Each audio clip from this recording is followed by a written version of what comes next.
Сегодня в лагере имени Гагарина, пожалуй, нет такого помещения, где бы не велись ремонтные работы. Подрядные организации трудятся повсюду. В корпусах, комнатах первого этажа и коридорах в настоящее время перестилают полы. До этого здесь частично заменили старые деревянные окна на новые стеклопакеты. В целом, подготовку к летнему сезону в лагере имени Гагарина начали с устранения предписаний Роспотребнадзора. В январе в оздоровительном центре заменили насосы в глубинных скважинах.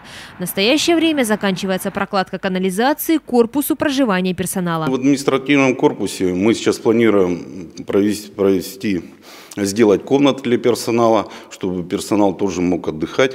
Вот после рабочей смены оборудуем там санузел, полноценный санузел, отказываемся от выгребных ям. По предписанию Роспотребнадзора в лагере будет также переоборудован изолятор. Согласно новым требованиям Санпина, в нем должна появиться боксированная палата, санузел и душевая. Немало требований предъявляет и государственный пожарный надзор. Сейчас это будет замена пожарных лестниц. Вот вы видите, в этом корпусе ведется монтаж пожарной сигнализации с введением. Это все на единый пульт пожарной охраны. Ну вот в таком объеме это все делается. Ну и на этом список запланированных работ не заканчивается. Как только потеплеет, в лагере начнется косметический ремонт корпусов. Также будет проведено благоустройство территории.